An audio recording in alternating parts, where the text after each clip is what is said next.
හරි අපි එහෙනම් අද ඉඳලා අපි පටන් ගමු අපේ භෞතික විද්‍යාවට අදාළ මේ දෙවනි පාඩමේ ඉඳලා සිද්ධාන්ත සහ ගැටලු සාකච්ඡා කරන්න.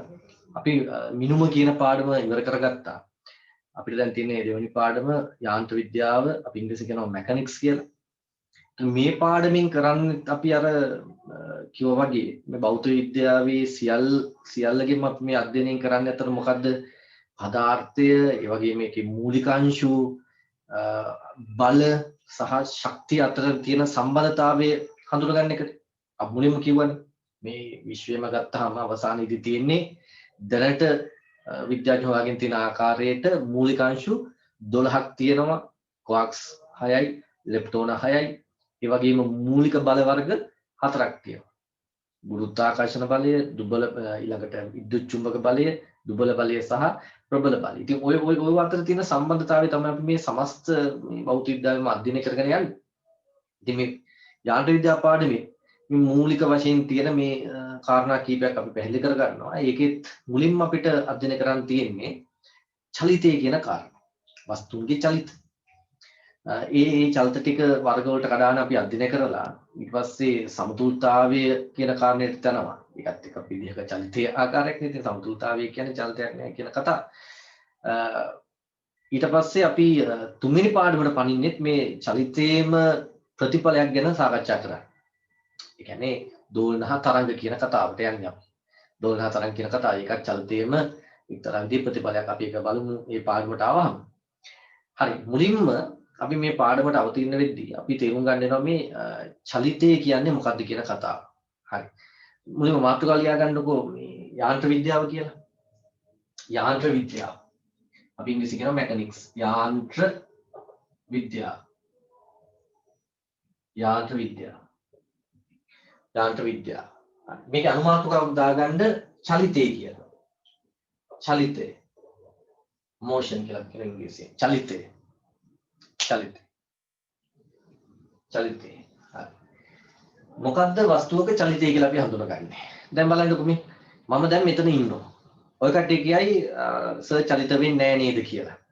ඔය කට්ටිය එහෙම කිව්වට දැන් හිතන්නකෝ අපි දුමු ජාත්‍යන්තර අභ්‍යවකාශ මධ්‍යස්ථානයේ තියෙනවනේ මේ උඩින් කක්ෂගත වෙලා යනවා. අපි පොළොව වටේ යනවා ඒක. පැහැදිලිද? එතකොට ඒකේ ඉන්න කෙනෙක් මන් දිහා බැලුවොත් එහෙම අපි තුමේ අර මාව පේනවා කියලා. දැන් එයා කියයි මේ පොළොවත් එක්ක මේ මනුස්සයත් මෙන්න කැරකෙනවා කියලා. ඒ කියන්නේ චලිත වෙනවා කියලා කියයි. ඔයා කියයි මම චලිත වෙනවා කියලා. එතකොට අපි දැක්ක එකම පුද්ගලයා හරිද? දෙකොසලට පේන්නේ චලිත වෙන්නේ නැහැ සහ චලිත වෙනවා කියන කාරණා. තව උදාහරණයක්ම අපි දන්න තව උදාහරණයක් අපි ඔය කෝච්චි වල යද්දි එහෙම කෝච්චි වල ගිහලා තියෙන ළමයි දන්නවා කෝච්චි යද්දි පොඩි කාලේ අපිට තිබ්බ ලොකු ප්‍රශ්න. කෝච්චි අපි යද්දි මේ ගස් කොළන් අපි යන දිශාවට විරුද්ධ දිශාවට යන්න පටන් ගන්නවා. පැහැදිලිද? අර අපි අත්දැකීමෙන් දන්න නිසා මේ ගස් කොළන් යන්නේ නැහැ කියන එක. අපි හිතනවා දැන් මේ වෙන කතාවක් මේ අපි අනිහිඳ තමයි මොන හරි අපිට පේන්නේ කියලා. එහෙම නැතුව මේ ගස් කොළන් ගැන දන්නේම නැති පුද්ගලයෙක් කෝච්චි ඉඳලා යනවා නම් ඒ මනුස්සයා කියනවා ගස් කොළන් ඇවිදගෙන යනවා කියලා. පැහැදිලිද? දැන් නමුත් මේ ගස් කොළන් තියෙන ප්‍රදේශයේ තන ඉන්න පුද්ගලයෙක් ගත්තොත් එයා දන්නවා මේ ගස් කොළන් යන්නේ නැහැ කියලා. කෝච්චි ඉන්න කෙනාට පේනවා ගස් කොළන් යනවා කියලා, චලිත වෙනවා කියලා. නමුත් එළියේ ඉන්න කෙනාට පේනවා ගස් කොළන් චලිත වෙන්නේ නැහැ කියලා. පැහැදිලිද? එතනත් අපිට පේනවා මේ චලිතය ගත්තාම එකම වස්තුන් චලිත වෙන අවස්ථාවක් සහ නොවන අවස්ථාවක්. මේක ගැලීලියෝ කාලෙත් තිබුණු ප්‍රශ්නයක්. ගැලීලියෝ කාලේ ප්‍රශ්නයක් තිබුණා. මේ ගැලීලියෝ කියවනේ මේ පොළොව කැරකෙනවා කියලා. පොළොව කැරකෙනවා කියලා. එතකොට මේ මිනිස්සුන්ට ලොකු ප්‍රශ්නයක් මේ පොළොව කැරකෙනවා නම් ඇයි අපිට දැනෙන්නේ නැත්තේ කියලා.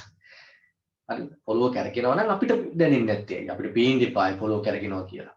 අන්න කතන්දරේ දැන් අර කෝච්චි ඉන්න කෙනා කිව්වහම ගස් කොළන් යනවා කියලා. පිටින් ඉන්න කෙනෙක් කිව්වොත් එහෙම ගස් කොළන් යන්නේ නැහැ කියලා. ඔන්න එතන පරස්පරයක් ගොඩනගෙනවා. පැහැදිලිද? ඒ වගේ පරස්පරයක් තමයි දැන් මෙතනක් තියෙනවා කතාව. මිනිස්සු අහන්න ගත්තා. එහෙනම් අපිට මේක පේන්නේ නැත්තේ ඇයි? අපි මේ පොළොව චලිත වෙනවා කියලා කාරණා. ඒක ගැලීලියෝ හොඳ උත්තරයක් දුන්නා. ගැලීලියෝ කිව්වා මේ වරායක නැංගුරන් දාලා තියෙන මේ නැවක් ගැන හිතන්න කියලා. අපි තුමු නැවක් ගැන. පැහැදිලිද? එහෙම නැත්නම් නවත්තලා තියෙන නැවක්. මේ නැව ඇතුලේ ඉන්නවා කියලා හිතන්න පුද්ගලෙක්. නැව ඇතුලේ ඉන්න පුද්ගලෙක්. ඒ වගේම මේ වරායෙත් ඉන්න පුද්ගලෙක්. දැන් ඔන්න නැව යාත්‍රා කරන්න පටන් ගත්ත කියලා නේද ගැඹුරු මොහොතට. ඔන්න නැව දැන් යාත්‍රා කරන්න පටන් ගත්තා. අර නැව ඇතුලේ ඉන්න කෙනා කුඹ ගහ දිහා නම් බලාගෙන ඉන්නේ. කුඹ ගහ දිහා නම් බලාගෙන ඉන්නේ. එයාට කුඹගහේ චලිතයක් පේනවද? නැව යනවා. එයාට කුඹගහේ චලිතයක් පේන්නේ නැහැ. පැහැදිලිද? එයාට කුඹගහේ චලිතයක් පේන්නේ නැහැ. නමුත් අර මේ වරා ඉන්න කෙනෙක් ගත්තාම එයා බලන් ඉන්නවා නම් කුඹගහ දිහා. එයාට පේනවා දැන් මෙතන තිබ්බ කුඹගහ මුලින්ම වරායේ නවත්තලා තිබ්බ නැවේ. ඔන්න ඒ කුඹගහ ටික යන්න පටන් ගත්ත නැවත් එක්ක ගැඹුරු මුහුදට. ගිහලා ඈතට ගිහලා සමහරට නොපෙනී යනවත් එයාට පේනවා. මේක නොපෙනී ගියත් අර නැව ඇතුලේ ඉන්න කියන පුද්ගලයාට හැමදාම මොකද වෙන්නේ? කුඹගහ පේනවා. ඒකට ඒකේ චලිතයක් නෑ වගේ. ඉතින් මේක අරගෙන ගැලීලියෝ කිව්ව මිනිස්සුන්ට උඹලා මේ කෑ ගැහුවට පෘථුවිය කැරකෙනවා කෝ එක කැරකෙනවා නම් අපිට පේන්න ඕනේ කියලා. උඹලා පොඩ්ඩක් හිතලා බලපල්ලා අර නැව ඇතුලේ ඉන්න පුද්ගලයාට නැවේ චලිතේ පේන්නේ නෑ වගේ. නැත්නම් කුඹගහේ චලිතේ පේන්නේ නෑ වගේ තමයි අපිටත්. අපි ඉන්නේ මේ පොළවත් එක්ක මේ කැරගෙන රාමුවේ නිසා අපිටත් පොළවේ කැරකිල්ල පේන්නේ නැහැ කියලා. පැහැදිලිද? මොන හොඳයි. මේ විදිහට යාව එක පැහැදිලි කරලා දුන්නා. දැන් මේකෙන් අපි ගන්න තියෙන කාරණා තමයි. ඒතකොට චලිතය අපි ගත්තාම චලිතය හරි සංකීර්ණ කතන්දරයක්. කෙනෙකුට චලිත වන වස්තුවක් තව කෙනෙකුට චලිත නොවන වස්තුවක් බවට පත් වෙනවා. පැහැදිලිද? ඒ අනුව අපි කොහොමද වස්තුවක චලිතය කියන එක අර්ථ දක්වලා දෙන්නේ, හඳුන්වලා දෙන්නේ. ඔව් අපිට කියන්න පුළුවන් මෙන්න මෙහෙම. යම් රාමුවකට සාපේක්ෂව යම් රාමුවකට සාපේක්ෂව රාමුවක් කියලා කියද්දී ඒ කියන්නේ ඒ සිද්ධිය යම් සිද්ධියක් නිරීක්ෂණය කරන එහෙම නැත්නම් ඒ සිද්ධියට අදාළ දේවල් මන්නු ලබන පුද්ගලයෙක් එහෙම නැත්නම් යම් ඒකට අදාළ මිනුම් ගන්න තැනත්තා. එහෙම නැත්නම් ඒ මොකක් හරි ඒ අවකාශයක් හරි කියලා ගමු. ඒක තමයි අපි රාමුවක් කියලා හඳුනගන්නේ. රාමුවක්. දැන් මම මෙතන ඉන්නවා ඔය කට්ටිය දැක්කනේ. ඔය කට්ටිය කියනවනේ මම මේක නිශ්චල වෙනවා කියලා. ඒතන ඔය කට්ටිය තමයි මාව නිරීක්ෂණය කරන්නේ. ඒක කට්ටිය රාමුවක් බවට පත් වෙනවා. ඔය කට්ටිය රාමුවක් බවට පත් වෙනවා. ඊට පස්සේ දැන් අභ්‍යවකාශ මධ්‍යස්ථානයේ ඉඳලා කෙනෙක් බලද්දි එයා තමයි මාව නිරීක්ෂණය කරන රාමුව වෙන්නේ. දැන් ඒකට ඒක තමයි එයා ඉන්න තමයි රාමුව. පැහැදිලිද? අපි රාමු ගැන පස්සේ කතා කරගමු. අපිට ඉස්සරහට හම්බ වෙනවා සමුද්දේශිත රාමු, සමුද්දේශිත නොවන රාමු කියන කාරණා. ඒවා පස්සේ කතා කරගමු. අවස්ථිතික රාමු. පැහැදිලිද? අවස්ථිතික නොවන රාමු කියන කතාවකට අපි එනවා. හරි. අපි ඒ ටික ඉස්සරහට අරගන්න තියලා. දැන් මේකේදී නැවත මම කතා කරුවොත් එහෙම යම් රාමුවකට සාපේක්ෂව කාලයත් සමග වස්තුවක් තම පිහිටුම වෙනස් කර ගනී නම් යම් රාමුවට සාපේක්ෂව කාලයත් සමග වස්තුවක් තම පිහිටුම වෙනස් කර ගනී නම් එම රාමුවට සාපේක්ෂව වස්තුව චලිත වේයයි කියනු ලැබේ. හරි නේද කියන කතාව? පැහැදිලිද? යම් රාමුවකට සාපේක්ෂව කාලයත් සමග වස්තුවක් තම පිහිටුම වෙනස් කර ගනී නම් එම රාමුවට සාපේක්ෂව වස්තුව චලිත වේ කියනු ලැබේ. එහෙම තමයි අපි ඒක හඳුනගන්නේ. එතකොට හරිනේ. දැන් ඔය කට්ටිය රාමුවක් බවට පත් වුණාට පස්සේ ඔය කට්ටියන්ගේ රාමුවට සාපේක්ෂව කාලයත් සමග කාලය ගත වෙලා යනවානේ. කාලයත් සමග මම මගේ පිහිටුම වෙනස් කරගත්තද? නෑනේ. ඔය කට්ටිය බලන් ඉන්නවා සර් හැම වෙලේම ඉන්නේ මේ බෝඩ් එකක් තියලා පැත්තක. පැහැදිලිද? ඒ නිසා ඔය කට්ටිය කියනවා සර් චලිත වෙන්නේ නැහැ කියලා. චලිත වෙන්නේ නැහැ. හැබැයි ජාත්‍යන්තර අභ්‍යවකාශ මධ්‍යස්ථානයේ ඉන්න කෙනා බන්දියා බැලුවොත් එයාට ඒ රාමුවට සාපේක්ෂව කාලයත් සමග මම මගේ වටපිටාව වෙනස් කරගන්නවා. ඒ කියන්නේ මම පොළොවත් එක කැරකෙද්දී යාට පේනවා දැන් ඉස්සල්ලා තිබ්බ ප්‍රදේශෙ නෙමෙයි දැන් ටිකක් ඈතට ගිහිල්ලා කැරකිලා වෙන තැනකට ගිහිල්ලා කැරකිලා ඊළඟට කැරකිලා වෙන තැනකට ගිහිල්ලා. එහෙනම් එයා කියනවා මම චලිත වෙනවා කියලා. පැහැදිලි නේද? ඕක තමයි අපි චලිත කියලා හඳුනගන්නේ. අපි ඉස්සල්ලා ඒක ලියාගමු. එහෙනම් ලියා ගන්නකො චලිතය කියන කාරණේ ලියුවට පස්සේ මාතෘකා ලියවන අපි චලිතය කියලා. චලිතය කියන එක ලියුවට පස්සේ ලියන්න යම් රාමුවකට සාපේක්ෂව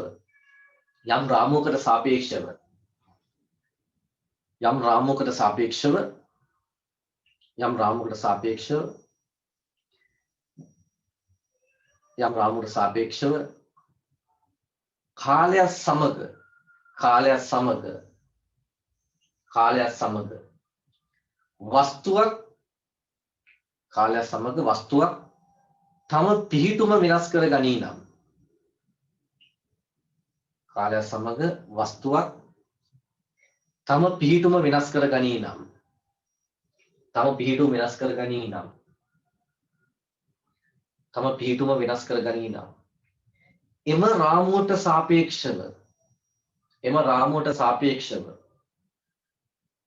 එම රාමුවට සාපේක්ෂව වස්තුව චලිත වූයේයි කියනු ලැබේ. එම රාමුවට සාපේක්ෂව වස්තුව චලිත වූයේයි කියනු ලැබේ. එම වස්තුවට සාපේක්ෂව එම රාමුවට සාපේක්ෂව වස්තුව චලිත වූයේයි කියනු ලැබේ. වස්තුව චලිත වූයේයි කියනු ලැබේ. හරි නේද කතාව? හරි. දැන් ඊළඟට කියන්න තියෙන කාරණා තමයි අපිට ප්‍රධාන වශයෙන් මේ අවට නිරීක්ෂණය කරද්දී චලිත වර්ග තුනක් හම්බ වෙනවා. මේ ප්‍රධාන වශයෙන් තව චලිත ගොඩාක් තියෙන වර්ග. ප්‍රධාන වශයෙන් අපිට හම්බෙන චලිත වර්ග ගත්තාම එකක් තමයි සරල රේඛීය චලිතය. සරල රේඛීය චලිතය. වස්තුවක ගමන්පතේ සරල රේඛාවක් නම් අපි කියනවා සරල රේඛීය චලිතයක් කියලා. සරල රේඛීය චලිතයක්. අපි තුමුකෝ රේඛීය මාර්ගයේ ගමන් කරන මෝටර රථයක්. සරල රේඛීය චලිතයක්. එහෙම නැත්නම් මම වස්තුවක් කෙලින්ම සිරස ඉහළට ප්‍රක්ෂේපණය කෙරුවොත් සිරස ඉහළට ගන්න. මේක සරල රේඛීය චලිතයක්. නැත්නම් ගහකින් පොල් ගෙඩියක් බිමට වැටෙද්දී මේක සරල රේඛාවක් දිගේනේ පල්ලෙහාට වැටෙන්නේ. ඒක සරල රේඛීය චලිතයක්. ඒසොර මේ සරල රේඛාව සිරස් රේඛාවක් වෙන්න පුළුවන්. තිරස් රේඛාවක් වෙන්න පුළුවන්. නැත්නම් එළ රේඛාවක් වෙන්නත් පුළුවන්. හැබැයි චලිතපතේ සරල රේඛාවක් නම් අපි ඒක හඳුනගන්නේ සරල රේඛීය චලිතයක් කියලා. ඔන්න පළවෙනි වර්ගය. සරල රේඛීය චලිතය. සරල රේඛීය චලිතය. සරල රේඛීය චලිතය. දෙවෙනි එක තමයි වෘත්ත සහ භ්‍රමණ චලිතය. වෘත්ත සහ භ්‍රමණ චලිතය. භ්‍රමණ චලිතය. එතන වෘත්ත සහ භ්‍රමණ චලිතය කියන කාරණේ ගත්තාම මේවට පොදු විච්ච ලක්ෂණ කීපයක් තියෙන නිසා තමයි අපි මේව එකට ගන්නෙ. වෘත්ත චලිතයක් සහ භ්‍රමණ චලිතයක්. යම් ලක්ෂයක් නැත්නම් අපි කියමු අක්ෂයක් වටා වස්තුවක් කැරකෙනවා නම් යම් අක්ෂයක් වටා වස්තුවක් කැරකෙනවා නම් අපි ඒක හඳුනා ගන්නවා වෘත්ත චලිතයක් එහෙම නැත්නම් භ්‍රමණ චලිතයක් කියලා. මේකද අතන වෘත්ත චලිතයක් කියලා කියන්නේ වස්තුව කැරකෙන අක්ෂය. නැත්නම් ලක්ෂයක් කියලා කිව්වත් කමක් නැහැ. වස්තුව කැරකෙන අක්ෂය වස්තුවේ පදාර්ථ සීමාවෙන් පිට පවතිනවා නම් වස්තු පවතින මේ සීමාවෙන් පිට නම් පවතින්නේ අපි ඒක හඳුනා ගන්නවා වෘත්ත චලිතයක් කියලා.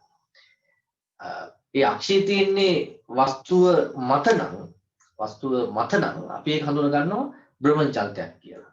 දැන් මම උදාහරණයක් කියන්නම්කෝ. දැන් හිතන්නකෝ තැටියක්. මේ තැටිය අපි හිතමු මේ තැටියට මෙතන මෙහෙම තන්තුවක් ගෙට ගහලා මෙතනින් මේ තන්තුව ගෙට ගහලා මේ මේ තැටිය මෙහෙම යවනවා කියලා. දැන් මේ තැටිය මෙන්න මේ ලක්ෂ්‍ය වටා කැරකෙනවා. එහෙනම් අපි ඒක කියන්නේ වෘත්ත චලිතයක් කියලා. මොකද එයා භ්‍රමණයේ මේ කැරකෙන අක්ෂයේ තියෙන්නේ එයාගේ මේ වස්තුවේ තියෙන සීමාවෙන් පිට. නිසා මේක වෘත්ත චලිතයක්. හැබැයි තැටියක් අපි මෙහෙම අරගෙන මේ තැටියම ගත්ත එක. එයාට අපි මෙන්න මෙතන අක්ෂයක් දීලා මෙතනින් අපි ඇණයක් ගන්නවා කියලා හිතන්න. සුමටව ඇණයක් දාලා මේක දැන් කරකනවා මේක වටා. එතකොට මේක භ්‍රමණ චලිතයක දෙනවා කියලා අපි කියන්නේ. ඒක වෘත්ත චලිතයක් නෙමෙයි. මොකද මෙයා කැරකෙන අක්ෂයේ තියෙන දැන් එයා මතමයි. එයා මතමයි තියෙන්නේ. පැහැදිලිද? එහෙනම් අපි ඒක හඳුනා ගන්නවා භ්‍රමණ චලිතයක් කියලා. දැන් හිතන්න එතකොට එහෙනම් පෘථුවිය සිදු කරන චලිත අපි ගමුකෝ නම් පෘථුවිය සූර්යයා වටා කැරකෙනවා. ඒක මොන චලිතයක්ද? පෘථුවිය කැරකෙන්නේ සූර්යයා වටා භ්‍රමණක්ෂයේ තියෙන්නේ තමාගෙන් පිටත. එහෙනම් ඒක වෘත්ත චලිතයක්. ඒ විතරක් නෙමෙයි අපි දන්නවා පෘථුවිය තමන්ගේ අක්ෂයක් වටාත් කැරකෙනවානේ. තමන්ගේ අක්ෂයක් වටා කැරකෙමින් තමයි පෘථිවිය වටා යන්නේ. මේ තමන්ගේ අක්ෂය වටා කැරකෙන එක අපි හඳුනා ගන්නවා මොකද්ද? භ්‍රමණ චලිතයක්. තමන්ගේ අක්ෂය වටා කැරකුණා ඒක භ්‍රමණ චලිතයක්. එහෙනම් පෘථිවිය තමන්ගේ අක්ෂය වටා භ්‍රමණය වෙමින් සූර්යයා වටා මොකද වෙන්නේ? වෘත්තාකාර මාර්ගයක චලිත වෙනවා. අපි ඒක හඳුනා ගන්නවා පරිභ්‍රමණයක් වශයෙන්. පැහැදිලිද කතන්දරේ? ඕක කරලා තියෙනවා. तो වෘත්ත සහ භ්‍රමණ චලිත අපිට හම්බ වෙන දින ජීවිතයේදී ගොඩාක් හම්බ වෙනවා. තුන්වෙනි වර්ගය තමයි අපිට බහුලව හම්බ වෙන්නේ ආවර්තීය චලිත. ආවර්තීය චලිත. ආවර්තීය චලිත. ආවර්තීය චලිත කියලා කියන්නේ සමාන කාලාන්තරයක් තුල නැවත සිදුවන චලිතයක්. සමාන කාලාන්තරයක් තුල නැවත සිදුවන චලිතයක්. ඇත්තටම දැන් සූර්යයා වටා පෘථිවියේ චලිතයත් අපිට ආවර්තීය චලිතයක් වශයෙන් හඳුනාගත්තා ඒක. ඒ විතරක් නෙමෙයි. දැන් ගන්නකෝ සරල වලම්බගේ චලිතය ඔන්චිලාව ගමුකෝ. සරල වලම්බ තම කතා කරලා නැති ඔන්චිලාව කෙනෙක් ගන්නවා. අපි ඔන්චිලාවේ කෙනෙක් කරගෙන මෙහෙම තල්ලු කරුවට පස්සේ එයා නැවත සමාන කාලයක් තුල යම් චලිතයක් සිද්ධ කරනවානේ. ඒක අපි හඳුනාගන්නේ මොකක්ද? ආවර්තීය චලිතයක් කියලා. එහෙම චලිතත් අපිට තියෙනවා. තවලෝසි බට්ටක් යන්නේ. ඒකත් ආවර්තීය චලිතයක්. ආවර්තීය චලිත වල විශේෂ චලිත වර්ග තියෙනවා. අපි ඒවා පස්සේ හඳුනගමු. සරල රේඛී චලිත මේ සරලානුවර්ති චලිත වගේ කාරණා. ඒක පස්සේ ගමු. මෙතනින් තමයි අපි ඇත්තටම ඊළඟ පාඩමට අපි පණින්නේ තුන්වෙනි පාඩමට ආවර්තී චලිත කියන කාරණයෙන් තමයි පණින්නේ. ඉතින් මේක තමයි අපිට දකින්න හම්බෙන චලිත වර්ග. ඉතින් අපි මේ චලිත වර්ගය සහ මේක මේ යාන්ත්‍ර විද්‍යාවේදී අධ්‍යයනය කරගන්නවා. මේකට යන්නේ ඇත්තටම තුන්වෙනි පාඩම. පැහැදිලිද? හරි. මුලින්ම අපිට තියෙන මේ සරල රේඛී චලිතය කියන කාරණේ යන්න. ඊට පස්සේ අපි මේකට යමු. එහෙනම් මුලින්ම ලියන්න චලිතය කියලා අපි ලිව්වට පස්සේ ලියන්න මෙහෙම ලියන්නකො. වෙනම ලියන්න මාතෘකාවක් මේ නිකම් ලියන්න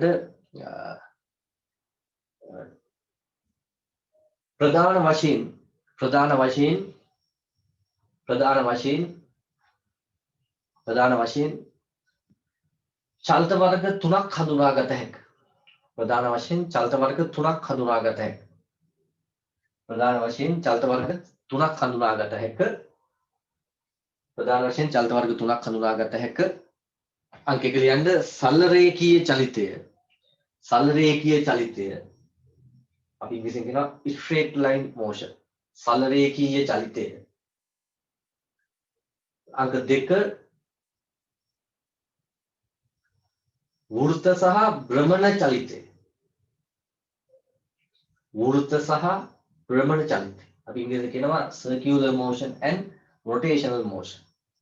වෘත්ත චලිතය සහ භ්‍රමණ චලිතය. වෘත්ත චලිතය සහ භ්‍රමණ චලිතය. ඊළඟට අපිට එනවා ආවර්තීය චලිතය. ආවර්තීය චලිතය. ආවර්තීය චලිතය. ආවර්තීය චලිතය. සරල රේඛීය චලිතය, වෘත්ත සහ භ්‍රමණ චලිතය, අවසානයේදී ආවර්තීය චලිතය. පැහැදිලිද? ආවර්තීය චලිතය.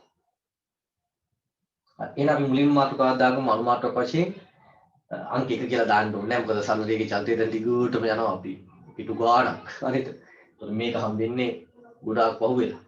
එතකොට අංක දෙකක් අය මතකත් නැහැ. හරිද? ඒ නිසා දාගන්න සරල රේඛීය චලිතය කියලා.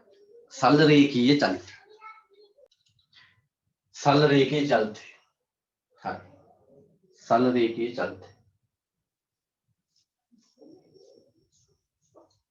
සරල රේඛීය චලිතය. ඒකට ලියා ගන්න සරල රේඛීය චලිතයට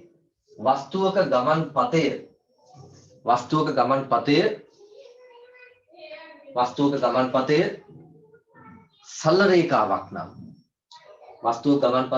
සරල රේඛාවක් නම් වස්තුව ගමන් පතය සරල රේඛාවක් නම් ඒ චලිතය සරල රේඛීය චලිතය. වස්තුවක ගමන් පතය සරල රේඛාවක් නම් ඒ චලිතය සරල රේඛීය චලිතයකි. ඒ චලිතය සරල රේඛීය චලිතයකි. හරි. යටින් දාන්න සරල රේඛීය චලිතය අධ්‍යයනය කිරීම සඳහා සරල රේඛීය චලිතය අධ්‍යයනය කිරීම සඳහා සරල රේඛීය චලිතය අධ්‍යයනය කිරීම සඳහා සරල රේඛීය චලිතය අධ්‍යයනය කිරීම සඳහා චලිත රාශි සරල රේඛීය චලිතය අධ්‍යයනය කිරීම සඳහා චලිත රාශි අර්ථ දක්වනු ලැබේ. සරල රේඛීය චලිතය අධ්‍යයනය කිරීම සඳහා චලිත රාශි අර්ථ දක්වනු ලැබේ. සරල රේඛීය චලිතය අධ්‍යයනය කිරීම සඳහා චලිත රාශි අර්ථ දක්වනු ලැබේ. හරි, මේකත් තේරුම් ගමු. දැන් අපි සරල රේඛීය චලිතය කියන එක අධ්‍යයනය කරන්න ගන්නේ ඒ සඳහා අපි චලිත රාශි අර්ථ දක්වනවා. චලිත රාශි කියන්නේ අතරම මේ භෞතික රාශිම තමයි. භෞතික රාශි මේ චලිතය සඳහා විශේෂ වෙච්ච. මේක හොඳට තේරුම් ගන්න මම මුලදීත් කිව්වා මේ භෞතික රාශි කියන එක තමයි පටන් ගත්තේ අපේ කතාව. මේ භෞතික විද්‍යාවේ හැම අධ්‍යයනයකදීම අපි කරන්නේ ඇත්තටම ඒ කතාවලට අදාළ නැත්නම් ඒ සිද්ධි වලට අදාළ භෞතික රාශියක් දක්වලා ඒ ආශ්‍රයෙන් මේව පැහැදිලි කරගන්නේ. ඒක තමයි මේ විද්‍යාවේ කතාව ඇත්තට. පැහැදිලිද? ඒව ටික අපි මුලින්ම අධ්‍යයනය කරගන්නවා. ඊට පස්සේ අපි ඒක ආශ්‍රයෙන් මේව පැහැදිලි කරගන්නවා. මේව පැහැදිලි කරගන්න. දැන් හිතන්නකො මෙහෙම එකක්. දැන් හිතන්න කෙනෙක් අහනවා වතුරට අපිට වතුර භාජනයකට පොල් තෙල් දැම්මහම පොල් තෙල් උඩ පාවෙන්නේ ඇයි කියලා. එතකොට මේක විද්‍යාවෙන් පැහැදිලි කරන්න අපි යොදා ගන්න දේ තමයි අපි කියනවා මේ වතුර ජලයට වඩා පොල් තෙල් වල ඝනත්වය අඩුයි. නිසා මේ මතු පිට පාඩ. එතකොට අන්න ඝනත්වය කියලා අපිට භෞතික රාශියක් ඇත්තටම අපිට ආවා. ඒක යොදාගෙන තමයි අපි මේ සිද්ධිය පැහැදිලි කරගන්නේ. එහෙම නැත්නම් නැගිටන්න සුළඟ හමනවා යම් තැන කියලා තව තැනකට. එතකොට අපෙන් අහනවා ඇයි මේ හුළඟ හමන්නේ? අපි පැහැදිලි කරනවා පීඩනයේ වැඩි තැන ඉඳලා පීඩනයේ අඩු තැනටයි මේ හුළඟ හමන්නේ. එතකොට අන්න පීඩනය කියලා භෞතික රාශියක් අපි හඳුනාගත්තා. ඉතින් ඒක අපි අර්ථක ගන්න ඕනේ හරියට. ඒක හරියට තේරුම් ගන්න ඕනේ. ඒක කොහොමද මනින්නේ කියලා බලන්න ඕනේ. ඉතින් ඒ ආශ්‍රයෙන් අපිට අර සිද්ධි පැහැදිලි කරගත්තා ඒක. ඒ සිද්ධි පැහැදිලි කරගෙන ඊට අමතරව අපිට ඕන වෙන සිද්ධි සඳහා පුරෝකතන අපි කියන්නේ predictions කියලා ඉංග්‍රීසියෙන් පුරෝකතන වලට යන්නත් පුළුවන්. ඉතින් ඒක තමයි භෞතික විද්‍යාවේ කරන්නේ නැත්තම්. පැහැදිලි භෞතික විද්‍යාව කරන්නේ ඒකයි. ඉතින් හැම පාඩමකදීම ඔයාලට තේරෙනවා මේ පාඩමට අදාළ භෞතික රාශි පිළිබඳ අපි අර්ථ දැක්වීම වලට යනවා, හඳුනා ගැනීම වලට යනවා. ඒ ආශ්‍රයෙන් තමයි මේක පැහැදිලි කරන්නේ. ඉතින් ඒ භෞතික රාශි පිළිබඳ හොඳට තේරුම් ගත්ත ළමයෙකුට, ඒක හොඳට අධ්‍යයනය කරපු ළමයෙකුට මේ සිද්ධි පැහැදිලි කරගන්න එක, සිද්ධි තේරුම් ගන්න එක හරි සරල කතන්දරයක්. පැහැදිලිද? ඒ නිසා මේක හරි අවධානයෙන් ගමු. හරි. ඉතින් සරල රේඛීය චලිතයක් කියලා කිව්වේ අපි සරල රේඛාවක වස්තුවක් චලිත වෙනවා නම් ඒක සරල රේඛීය චලිතයක් කියලායි. ඉතින් මේ චලිතය අධ්‍යයනය කිරීම සඳහා නැවත අන්න භෞතික රාශි අපිට අවශ්‍ය වෙනවා. අපි ඒවා හඳුනා ගන්නවා චලිත රාශි වශයෙන්. ඒකෙදි මූලික වශයෙන් අපි ගත්තොත් අපිට අවශ්‍ය වෙනවා දුර ඒ වගේම විස්ථාපනය, ඊළඟට වේගය, ඊළඟට ප්‍රවේගය හා ත්වරණය. පැහැදිලි?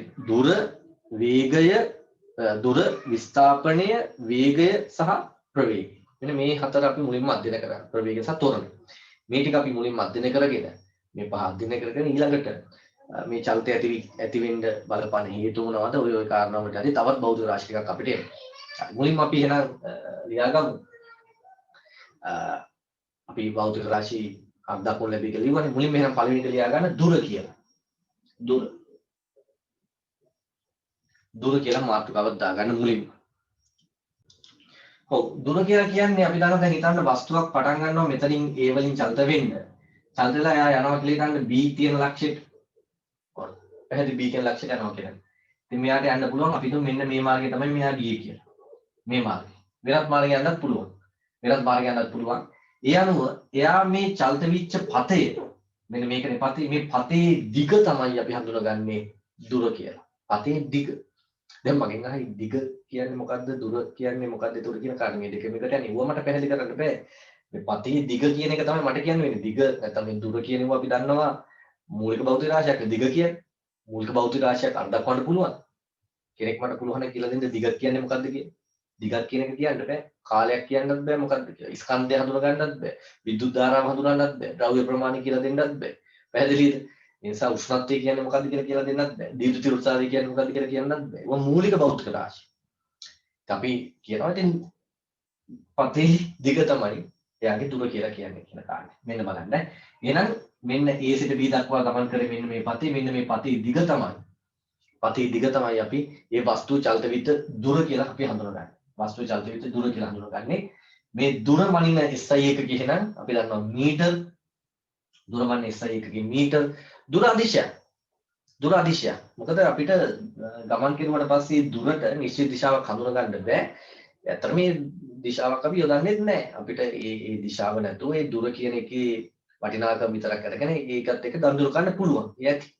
පැහැදිලි නිසා ඇත්තටම ගත්තොත් එහෙම දුර කියන එක අපි අදිශයක් වශයෙන් සලකන්නේ. දුර අදිශයක්. තව කාරණයක් ගමන් කළ දුර ගත්තොත් වස්තුවක්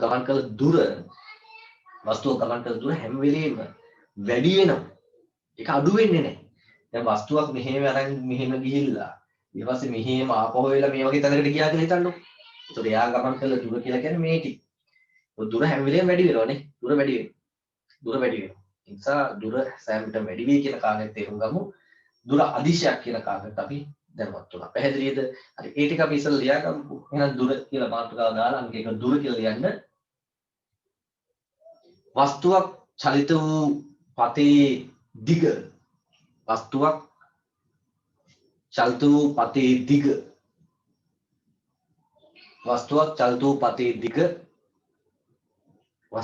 වූ පතේ දිග. එය ගමන් කළ දුරයි. වස්තුවක් චලිත වූ පතේ දිග. ඒ ගමන් කළ දුරයි. ඒ ගමන් කළ දුර. වස්තුවක් චලිත උපතේ දිග ඒ ගමන් කළ දුරයි. දුර යටින් දාන්න විරම දාන්න දුර මනින SI ඒකකය. දුර මනින SI ඒකකය. දිගක් නේ. දුර මනින SI ඒකකය මීටර් කියලා සිංහල ලියලා වරෙන් දාන්න සිම්පල් එකක් මකුරක් නේ. මීටර් සිම්පල් M දාන්න. මීටර් වේ. මීටර් වේ. මීටර් වේ. මෙය නැත්නම් දුර කියන කාර්ය මෙය අදිශයකි. මෙය අදිශයකි. මෙය අදිශයකි. තවද මේ අදිශයකි. තවද චලිත වන වස්තුවක තවද චලිත වන වස්තුවක ඒ ගමන් කරන දුර තවද චලිත වන වස්තුවක ඒ ගමන් කරන දුර තවද චලිත වන වස්තුවක ඒ ගමන් කරන දුර සෑම විටම වැඩි වනවා මිස ඒ ගමන් කරන දුර සෑම විටම වැඩි වනවා මිස ඒ ගමන් කරන දුර සෑම විටම වැඩි වනවා මිස කිසි විටකත් අඩු නොවේ. වැඩි වනවා මිස කිසි විටකත් අඩු නොවේ. වැඩි වෙනවා මිස කිසි විටකත් අඩු නොවේ. පැහැදිලිද? වැඩි වෙනවා මිස අඩු වෙන්නේ නැහැ. ඒ වගේම දුර කියන එක අපි හැම වෙලේම ධන රාශියක් වශයෙන් සලකන්නේ. දුරට ඍණ සංකල්පයක් අපි දාන්නේ නැහැ. ඒක තේරුම් ගන්න අපිට ඊළඟට විස්ථාපන කියන කතාවත් එක්ක මෙහෙම දාගන්න ඒ සඳහා අපි මෙහෙම නිකන් යන දුර සෑම විටම ධන අගය කියලා ලියා ගන්න. දුර සෑම විටම ධන අගය. දුර සෑම විටම ධන අගයකි. ඔව් හරි. දෙවෙනි එක අපි දාගමු එහෙනම්. දෙවෙනි එක ලියාගන්න විස්ථාපනය. විස්ථාපනය. විස්ථාපනය. අපි ඉංග්‍රීසියෙන් කියනවා displacement. විස්ථාපනය. දුර කියන්නේ distance ඉංග්‍රීසියෙන් කියන්නේ. හරි නේද? ඔව්. විස්ථාපනය කියන්නේ මේකයි. දැන් අපි ඉස්සලා අවස්ථාවක ගමුකෝ A සිට B දක්වා වස්තුව ගමන් කරුවේ මෙන්න මේ මාර්ගයෙන් මේ මාර්ගය. ඒතර මේ මෙන්න මේ පතේ දිග තමයි අපි හඳුනාගත්තේ ගමන් කළ දුර කියලා. චලිත වූ දුර. දැන් චලිත වෙච්ච වස්තුවක ආරම්භක පිහිටීමත් අවසාන පිහිටීමත් අතර කෙටිම දුර ගත්තොත් එහෙම. ආරම්භක පිහිටීමත් අවසාන පිහිටීමත් අතර කෙටිම දුර. ඒ කියන්නේ මෙන්න මේ දුර. මෙන්න මේ දුර අපි හඳුනා ගන්නවා එයාගේ විස්ථාපනය කියලා. විස්ථාපන මම දාන ගුඩි කියලා. විස්ථාපන. පැහැදිලිද? චලිත වූ වස්තුවක ආරම්භක පිහිටීමත් අවසාන පිහිටීමත් අතර කෙටිම දුර විස්ථාපනය. ඒතර වස්තුවක ඇත්තටම ගමන් කළ දුරවල් ගත්තාම යම් ලක්ෂ දෙකක් අතර විවිධ දුරවල් තියෙන්න පුළුවන්. දැන් මෙහෙම යන්නත් පුළුවන් මේ මාර්ගයෙන්. එහෙනම් මෙහෙ මාර්ගයෙන් යන්නත් පුළුවන් මෙහෙ මාර්ගයෙන් යන්නත් පුළුවන්. හැබැයි විස්ථාපනයට ගත්තොත් විස්ථාපනයේ තියෙන එක අගයක්. සහ දිශාවකුත් තියෙනවා මේකට. විස්ථාපනයේ දිශාවකුත් තියෙනවා. ඒ නිසා ඒක දෛශිකයක්. දැන් හිතන්නකෝ අපේ ළමයි ඉන්නවනේ දැන් ඔය නාරම්මලට යන්න පුළුවන් ළමයි. නාරම්මල ඉන්න ළමයි. නාරම්මලට අවුමට කුරුණෑගල ඉන්න යන්න පුළුවන් කාරණා ගන්නකො දැන් අපි සාමාන්‍ය ගත්තාම කිලෝමීටර් 21ක් විතර දුරක් තියෙනවා කියලා අපි කියන්නේ. ඒ ප්‍රධාන මාර්ගය ඔස්සේ. පැහැදිලිද? ඕනනම් නාරම්මලට කෙනෙකුට යන්න පුළුවන් ඒ දුර කුරුණෑගල ඉඳලා ඔය මිගොම් පාර ඇවිල්ලා නේද? ඒ පාරෙන් කොහොම යන්න පුළුවන්. එහෙම නැත්නම් කොළඹ පාර පැත්තට දාලා මමත් යනවා සමහරලාට කොළඹ පාර පැත්තට දාලා අර මේ කොහෙද මේ මට මතක නැහැ ඔය මේ මදාකඩ පැත්තෙන් දාලා කොහොම ගිහිල්ලා කනත් මොකද්ද වැලක් තියෙනවා ඒ පැත්තෙන් දාලා කොහොමත් යන්න පුළුවන්. මම නම් ඒ පාරෙන් යනවා. මොකද වැඩි කට්ටියක් නැහැ. ඔය වාහනේ හිමීට යන්න පුළුවන්. පැහැදිලිද? ඇත්තටම මම කොහොමත් වේගෙන් යන්නේ නැහැ. ඔයාලට දන්නවනේ ඒක. මම වේගෙන් යන්නේ මට ඕන විදිහට මම හිමීට ආගන්න පුළුවන් පාරක් නිසා මම මේ පැත්තෙන් යන්නේ. ටිකක් දුර වැඩි ඇත්තටම. අරකට වඩා කිලෝමීටර් 21ක් නේ. අර ප්‍රධාන පාරේ ඔස්සේ තියෙන හැමෝම දන්න පාරේ. අර පැත්තෙන් ගත්තාම 26ක් වගේ ඇති. කිලෝමීටර් 5ක් විතර වෙනසක් තියෙනවා. ඉතින් එහෙම අපිට ගිය හැකි ඕනනම් ඉතින් නාරම්මලට යන්න පුළුවන්. කුරුණෑගලින්ලා කොළඹට ගිහිල්ලා කොළඹ ඉඳලා ආපහු එන්නත් පුළුවන්. පැහැදිලිද? ඉතින් මෙහෙම එන්නත් පුළුවන්. ඉතින් දුරවල් මේ විදිහට තියෙනවා. හැබැයි විස්ථාපනය ගත්තොත් කුරුණෑගල සහ නාරම්මල අතර විස්ථාපනය ගත්තොත් අපි ඒ දෙන්න යා කරලා සම රේඛාවක් යනදොත් ඒ ලක්ෂ දෙක ඔන්න ඒක තමයි විස්ථාපනයට අදාළ වටිනාකම ලැබෙන ඔය දුරෙන්. ඒ වගේම දිශාවකුත් තියෙනවා. ඒ කියන්නේ විස්ථාපනය ගත්තහම ඇත්තටම මේක දෛශිකයක්. ඉතින් මේක දුරක් තමයි. දුරක් තමයි. ඒ නිසා මනින SI එකකයේ මීටර්මයි. දිගක්නේ. මීටර්මයි. දුරක් කියන්නේ දිගක් කියන එක මම අදහස් කරුවේ. ඒක මීටර තමයි මනින SI එකක. පැහැදිලිද? හරි. ඒක අපි ඉස්සර ලියාගමු. ලියාගෙන මෙන්න මේ දෛශික කතාවට පොඩ්ඩක් යමු. ලියාගන්නකො. විස්තාරණයට ලියාගන්න.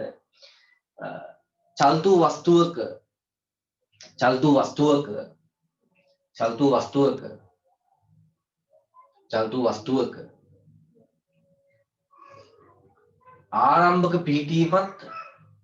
වස්තුවක ආරම්භක පිහිටීමත් අවසාන පිහිටීමත් අතර කෙටිම දුර. ඒක කෙටිම දුර.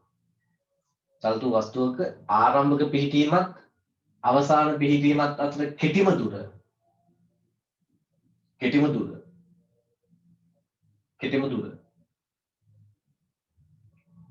එම වස්තුවේ විස්ථාපනය. කෙටිම දුර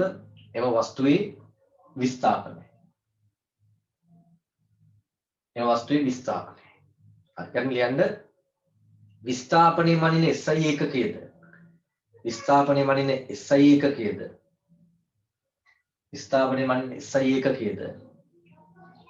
මීටර් සිංහල ලියලා මීටර කියලා වරන් දාන්න එම් අකුර. විස්ථාපනයේ මනින SI ඒකකයේද? මීටර්ම වේ. විස්ථාපනයේ මනින SI ඒකකයේද?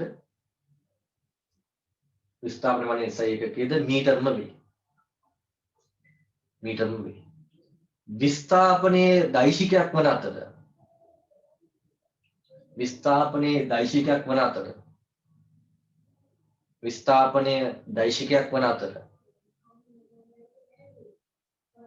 එබැවින්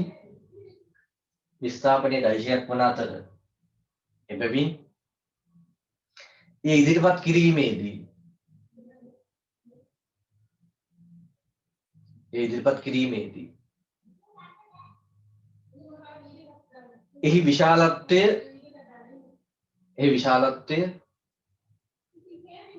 ඒකකයේ සමග ඉදිරිපත් කළ යුතු අතර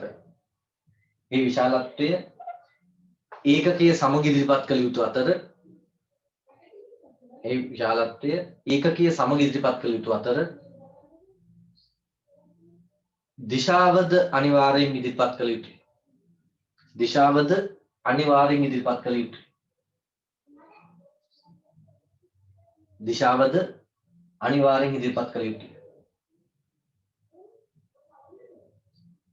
දිශාවද අනිවාර්යෙන් ඉදිරිපත්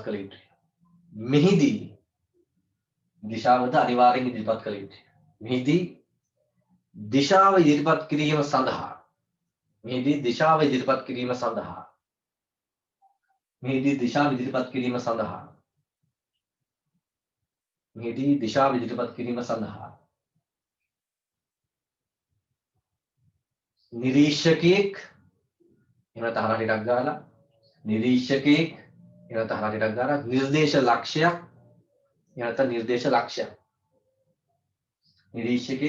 නිර්දේශ ලක්ෂයක් යොදා ගනු ලැබේ. බොහෝ විට යොදා ගනු ලැබේ. හරි ඒක පොඩ්ඩක් බලමු ඈ. නිරීක්ෂකයෙක් එහෙම නැත්නම් නිර්දේශ ලක්ෂයක් බොහෝ විට යොදා ගන්න ලැබේ. ඒ කියන්නේ මෙහෙමයි. දැන් දිශාව ඉදිරිපත් කරන්න ඕනේ. දැන් විස්ථාපනය දැන් මම කියනවා කුරුණෑගල ආරම්භට විස්ථාපනයේ මීටර් කිලෝමීටර් 21යි කියලා. එතකොට ඒක දිශාවක් කිලෝමීටර් 21 වඩා අඩුයි. දුරනේ සාමාන්‍ය කර මාර්ගය 21 වෙන්නේ. ඒකට දිශාවක් ඉදිරිපත් කරන්න ඕනේ. දිශාව ඉදිරිපත් කරොත් අපිට ඉදිරිපත් කරන්න පුළුවන් දිශාව අර උපුල් ඊළඟ නැවෙන් කියන ඒ අපි දන්න දිශාවට අනුව. එහෙම නැත්නම් වෙන ක්‍රමයකට දාන්නත් පුළුවන්. ඇත්තටම දැන් අපි කරද්දී අපි මේ පොත්වල මේව ගැටලු හදද්දී අපි හදන්නේ ඇත්තටම සරලදේක චලිත ගත්තාම එකම තලයක සිදුවන චලිත. ඒතකොට අපි තෝරගන්නේ එක දිශාවක්. එක නිර්දිෂ්ට දිශාවක්. ඒ කියන්නේ එක්ක මේ තිරස්ව මේ පැත්තට හරි එහෙම ගන්නවා. වස්තුවක් මෙහෙම ආනතෝ ගියත් අපි ඒක ගත්ත හැකිනේ අපි එක දිශාවකට වශයෙන්. ඒ අනුව අපි මේ ගැටලු හදද්දී අපිට ඇත්තටම මේ පැත්තට ඔහොම ඔය දිශා තියෙන ඔය පැත්තට. ඒතකොට අපි මේ උඩට යන අවස්ථා මෙහෙම මේ පොතේ මේ අවස්ථා අපි ගන්නෙ නෑ අපි. ඒක සරල රේඛාව කියන්නේ අපි නිර්දේශ ලක්ෂයක් සහ නිරීක්ෂකයෙක් තෝරගන්න. ඒ කියන්නේ මෙහෙම දැන් අපිට පුළුවන් දැන් මේකම ගමුද මේකම ගමු මම මේක අනින්නම් කරනවා නමුත් මේ විදිහට ගන්න මෙන්න A point එක මෙන්න B එතකොට A සිට B දක්වා ඔව් අපි තුමු A සිට B දක්වා මෙහෙම මේක තමයි දුර කියලා හිතන්න මේ පැත්තෙන් දුර අපි තුමුකෝ මීටර් 20ක් කියලා 20යි මීටර් විස්ථාපනය අපි ගත්තොත් මේ පැත්තට මෙහෙම හිතන්න. එළිම තිරස්ස තියෙන්නේ අපි තුමුකෝ 8යි මීටර් කියලා ගමු. මොන විස්ථාපන. පැහැදිලිද? දැන් විස්ථාපන ඉදිරිපත් කරන්න දිශාවක් අපි දෙන්න ඕනේ ඉදිරිපත් කිරීමේදී. ඒ සඳහා අපි කරන්නේ නිර්දේශ ලක්ෂයක් නැත්නම් නිරීක්ෂකෙක් සලකනවා. මෙන්න මෙහෙම. මෙන්න මම නිරීක්ෂකෙක් ගන්නම්. නිරීක්ෂකෙක් නැත්නම් මෙයා මේ නිරීක්ෂක එහෙම නැත්නම් මේ ලක්ෂ්‍ය නිර්දේශ ලක්ෂ්‍ය කියලා ගත්තා. මෙන්න නිරීක්ෂක එයා එක පැත්තක විස්ථාපනයක් කියන්න පුළුවන් ධන කියලා. එහෙම අපි ගන්න. අනිත් පැත්ත විස්ථාපන ඍණ කියලා කියනවා. ඔන්න ඔහොමයි කරන්නේ. නිර්දේශ ලක්ෂයක් නැත්නම් නිරීක්ෂය තෝරගෙන එයාගේ එක පැත්තක විස්ථාපනය ධන කියලා කියනවා. අනිත් පැත්ත විස්ථාපන ඍණ කියලා කියනවා. ධන ඍණ යාට අභිමුතිය තෝරගත්තා. මේ පැත්ත මම ධන කියලා ගත්තා සාමාන්‍ය. තෝරගන්න ක්‍රමයට. එතකොට මේක 8යි මීටර් ධන විස්ථාපනයක්. දැන් මේ නිර්දේශ ලක්ෂ්‍යය මේ පැත්තට ගියා නම් ඒක ඍණ විස්ථාපනයක්. පැහැදිලිද? දැන් කෙනෙක් කියයි මේ වස්තුව මෙහෙම ගිහිල්ලා මෙතෙන්ට ගිහිල්ලා මෙහි ගිහිල්ලා ඔහොම ගියා නම් එහෙම ඒවා අපි ගන්න නැහැ. අපි ගත්තේ මේ සරල රේඛාවක එහෙට මෙහෙට යනවා අපි කරන්නේ. පැහැදිලිද? අපි අධ්‍යයනය කරන්නේ ඒවා. තර විදියට ගියොත් ඒවට වෙනම අපිට නව කරගත්ත හැකි ගැටලුවක් නැහැ.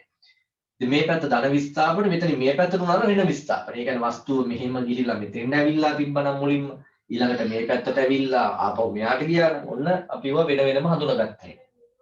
හරිද? දැන් නිර්දේශ ලක්ෂ්‍ය මෙතන නැතුව ඕනනම් කෙනෙකුට මෙතන ගන්නත් පුළුවන්. මේ වගේ තරම් ගන්නත් පුළුවන්. මේ වගේ තරම් ගන්න පුළුවන්. ඒක තමාගේ අභිමතය අනුව ඒ ගානට අදාළව ලේසි වෙන විදිහට අපිට තෝරගත්ත හැකි. පැහැදිලිද? හරි. එතකොට මෙන්න නිරීක්ෂක එහෙම නැත්නම් නිර්දේශ ලක්ෂ්‍ය. නිර්දේශ ලක්ෂ්‍ය. Reference point. පැහැදිලිද? හරි. එහෙනම් මට ලියන්න පුළුවන් වස්තුව ගමන් කළ දුර මෙතනදී මෙන්න බලන්න වස්තුව ගමන් කළ දුර 20යි මීටර වස්තුවේ විස්ථාපනය කොහොමද ලියන්නේ එහෙනම් වස්තුවේ විස්ථාපනය වටිනාකම ඒකකයක් එක්ක ඉදිරිපත් කරනවා 8යි මීටර දැන් දිශාව ඉදිරිපත් කරන්න ඕනි නිර්දේශ ලක්ෂ්‍ය තෝරගෙන අපි ඒක ධන පැත්තට ගත්ත නිසා එහෙනම් ධන 8යි මීටර කියලා ගත්තා. ඒ දැන් හරියද? ධන 8යි මීටර. ධන ලකුණ සාමාන්‍යයෙන් ලියන්නේ නැහැ ඉතින්. ඍණ આવොත් ඍණ එක ලියනවා. පැහැදිලිද? ධන 8යි මීටර. හරි. තව එකක් මම ගන්නම් කොහොමද? මේ වගේ එකක් ගමු අපි. ඔන්න A වල ඉඳලා වස්තුව මෙහෙම ගිහිල්ලා නැවත එතෙන්ටම ආවා. එකම තැන තමයි AB කියලා කියන්නේ එකම ලක්ෂ්‍ය. AB කියලා කියන්නේ එකම ලක්ෂ්‍ය කියලා හිතන්න. හරි. අපි හිතමු මේක 40යි මීටර. එහෙනම් වස්තුව ගමන් කළ දුර කීයද? වස්තුව ගමන් කළ දුර 40යි මීටර. වස්තුවේ විස්ථාපන කොච්චරද?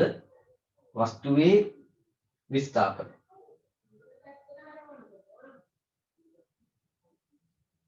බිඳුවයි.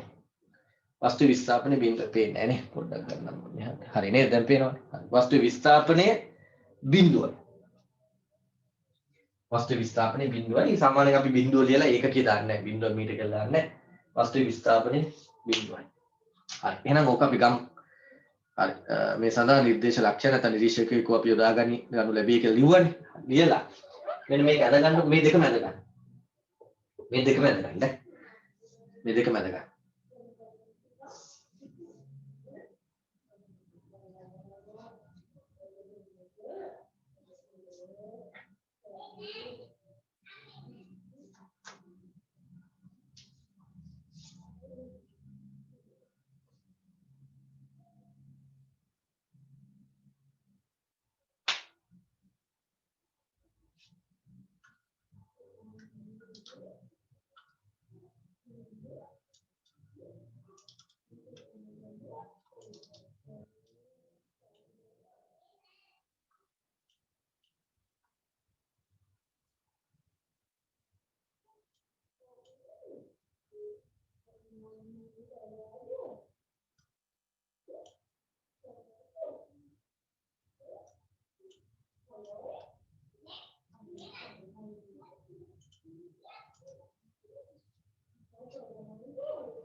හරි නේද? හරි.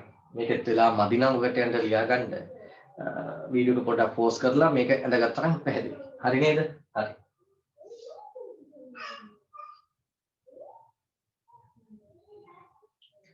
එහෙනම් මේක අපිට පැහැදිලිව තව කාරණයක් මොකද්ද? චලිත විච්ච වස්තුවක්. චලිත විච්ච වස්තුවක් ගමන් කළ දුර චලිත විච්ච වස්තුවක් ගමන් කළ දුර කිසිවිටක ශූන්‍ය වෙන්නේ නැහැ. එයා චලිත වුණා නම් අනිවාර්යයෙන්ම යම් දුරක් යන්න මෙපා. හැබැයි යාගේ විස්ථාපනයේ ශූන්‍ය වෙන්න පුළුවන්. මොකද නැවත මුල් පිහිටුමට ආවනම් විස්ථාපනයේ ශූන්‍ය වෙනවා. පැහැදිලිද?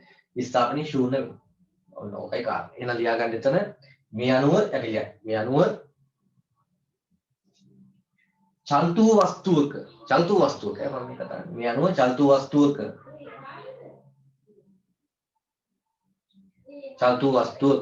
දුර ශූන්‍ය විය නොහැකි අතර මේ අණුව චලිත වස්තුවක දුර ශූන්‍ය විය නොහැකි අතර නැත්නම් දුර කිසිදක ශූන්‍ය නොවේ. දුර කිසිදක ශූන්‍ය නොවේ. මේ අණුව චලිත වස්තුවක දුර කිසිදක ශූන්‍ය නොවේ. නමුත් විස්ථාපනයේ ශූන්‍ය විය හැකියි. චලිත වස්තුවක දුර කිසිදක ශූන්‍ය නොවේ. චලිත වස්තුවක නැවතත් කියන්නේ චලිත වස්තුවක දුර කිසිවිටක ශූන්‍ය නොවේ. නමුත් විස්ථාපනය ශූන්‍ය විය හැකියි. විස්ථාපනය ශූන්‍ය විය හැකියි. විස්ථාපනය ශූන්‍ය විය හැකියි. හරි නේද? හරි. එහෙනම් ඊළඟට යමු අපේ භෞතික රාශිය තුන්වෙනි එක ලියා ගන්න වේගය. වේගය අපි ඉංග්‍රීසියෙන් කියනවා ස්පීඩ්. වේගය. තුන්වෙනි එක වේගය. වේගය කියලා කියන්නේ දුර වෙනස් වීමේ ශීඝ්‍රතාවය. ඒ කියන්නේ ඒකක කාලයකදී වස්තුවක් ගෙවා ගිය දුර. ඒකක කාලයකදී වස්තුවක් ගෙවා ගිය දුර. ඒ නැත්තම් දුර වෙනස් වීමේ ශීඝ්‍රතාවය කියලා කියනකොට ශීඝ්‍රතාවය කිව්වහම රේට් එක. ශීඝ්‍රතාවය කිව්වහම තප්පරයක් තුල කියලා අපි ගන්න. ඒ කියන්නේ ඒකක කාලයක් කියන එක තමයි පොදු අර්ථය. SI එකකම යනුව ඒකක කාලයක් කියන්නේ තප්පරයනේ. කාලෙ මන්න SI එකකයේ තප්පරනේ. ඒ නිසා අපි තප්පරයකට අදාළ දුර කියලා කියනවා. ඒක තේරුණා තමයි මම මෙහෙම කියන්නම්කෝ. ඒ කියන්නේ කෙනෙක් අහයි මේ ඒකක කාලයකදී වස්තුවක් ගෙවා ගිය දුරද වේගය කියන්නේ. එහෙම නැත්නම් තප්පරයකදී වස්තුවක් ගෙවා ගිය දුරද වේගය කියන්නේ. ඒකක කාලයකදී වස්තුවක් ගෙවා ගිය දුරද වේගය කියන්නේ. එහෙම නැත්නම් තප්පරයකදී වස්තුවක් ගෙවා ගිය දුරද වේගය කියලා කියන්නේ. ඒක මෙහෙමයි අත්තටම. පොදු අර්ථ දැක්වීම තමයි ඒකක කාලයකදී වස්තුවක් ගෙවා ගිය දුර.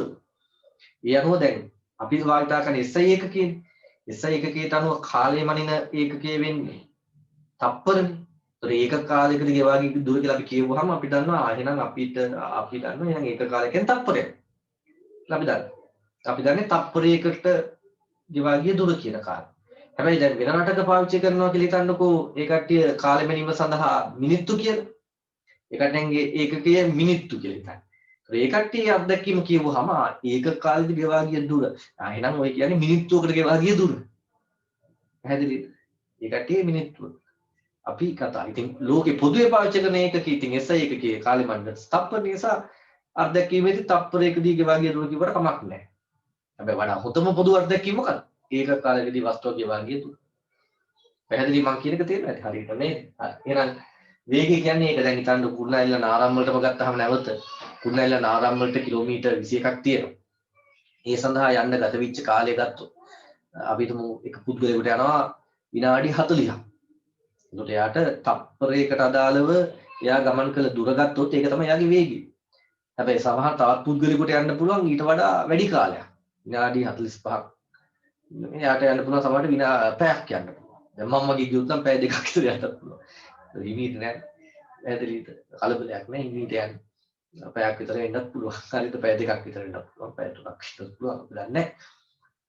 නම් සාමාන්‍ය ওই විදිහට. ඒතර වේගය වෙනස් වෙනවා. ඒ කාරණේත් එක්ක. පැහැදිලිනේ කාරණේ. හරි. එහෙනම් අපි ඒක ලියාගමු. ආයතන තව එකක් මම ඕන මේකම දෙන්නම්. වේගය කියන කාරණේ ගත්තවත් එතකොට අදිශයක් වශයෙන් අපි සලකන්නේ නිශ්චිත දිශාවක් එක්ක අපි ගන්නෙ නෑ වේගය කියන්නේ. SI එකකේ වෙන්නේ මොකක්ද එතකොට? වේගය කියන කාරණේ ගත්තාම වේගය කියන්නේ ඒක කාලෙක විවාගිය දුර නිසා දුර බෙදුව කාලෙන් හරින්නේ. දුර බෙදීම කාලය. එහෙනම් SI එකකේ මොකක්ද? SI එකකේ ගත්තොත්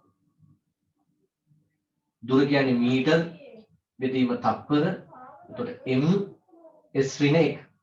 අපි දන්නවා මූලික එක අතර පොඩි ඉන්ටර්සෙක්ට් තියෙනවා. නමුත් අපි සාමාන්‍ය ලියද්දී ඔක ලියන්නේ නැහැ. අපි දැනුවත් වෙලා ඉන්න හැබැයි ඈ.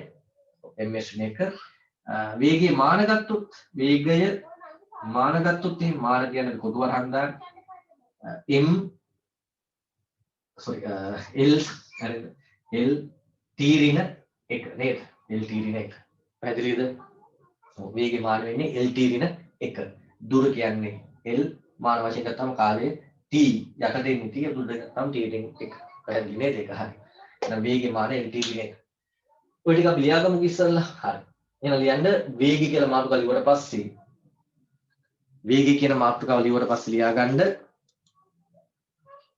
ඒකක කාලයකදී වස්තුවක් ගෙවා ගිය දුර ඒකක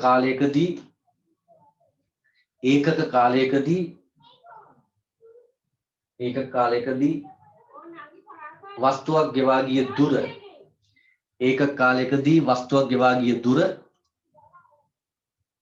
එහි වේගය ඒකක කාලයකදී වස්තුවක් ගෙවා ගිය දුර එහි වේගයයි යටින් දාන්න නැතහොත් කියලා කමාන්දල යටින් දාගමු නැවත නැතහොත් වස්තුවක දුර වෙනස්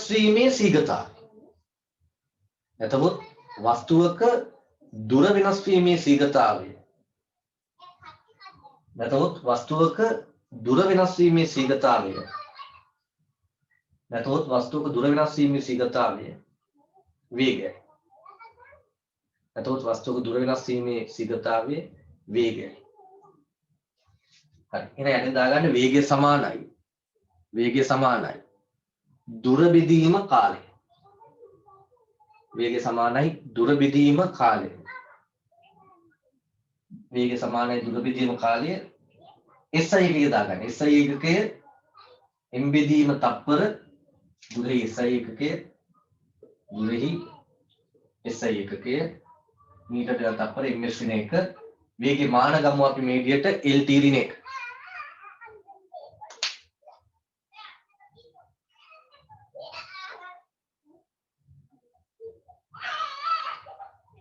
වේගයේ මාන ගත්තාම lt ඍණ 1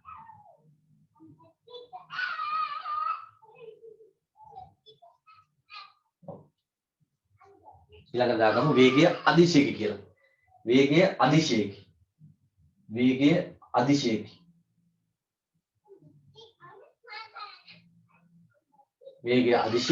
වේගයත් අපි ඍණ වශයෙන් සලකන්නේ නැහැ.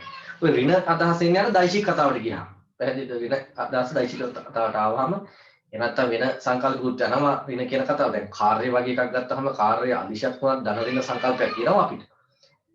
ඒක අපි ඉස්සරහට ඒක කතා කරගමු. වේගය හැම වෙලේම අපි ධන වශයෙන් තමයි ඉදිරිපත් කරන්නේ. ඒකත් දාගන්න.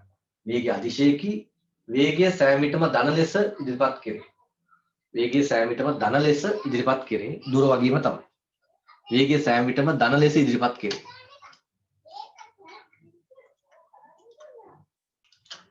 ඔව් හරි. ඊට පස්සේ වේගය කියන කාරණේ යටතේම අපි අනුමාත්‍රයක් දාගමු සාමාන්‍ය වේගය කියන එක. පැහැදිලිද? අපි තුන්වෙනි භෞතික රාශිය තමයි වේගය කියන්නේ. ඒකෙම අනුමාත්‍රයක් දාගන්න යටින් සාමාන්‍ය වේගය.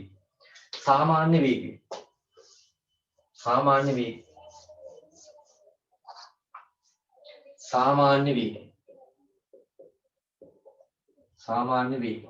දැන් සාමාන්‍ය වේගය කියන කාරණේ ඒකට අර්ථ දක්වන්නේ එහෙමයි. අපිට ඕන විදිහට මේක දක්වන්න බෑ. සාමාන්‍ය වේගය කියලා කියන්නේ වස්තුවක් චලිත වෙච්ච මුළු දුර එහි මුළු චලිත කාලයට දරන අනුපාතය. පැහැදිලිද? වස්තුවක් චලිත වූ මුළු දුර එහි මුළු චලිත කාලයට දරන අනුපාතය තමයි අපි සාමාන්‍ය වේගය කියලා හඳුනගන්නේ. ඒ අනුව මට ලියන්න පුළුවන් සාමාන්‍ය වේගය සමානයි මුළු දුර බෙදීම මුළු චලිත කාලය නැත්නම් මුළු කාලය. පැහැදිලිද? මුළු දුර බෙදීම මුළු කාලය තමයි අපි වස්තුවක සාමාන්‍ය වේගය වශයෙන් හඳුනගන්නේ. අපි ඒකත් ලියලා ගැටලු කීපයකට යමු. එහෙනම් ලියාගන්න සාමාන්‍ය වේගය කියලා ලියලා මෙහෙම ලියලා යටින් මාතෘකාව ලියලා වස්තුවක්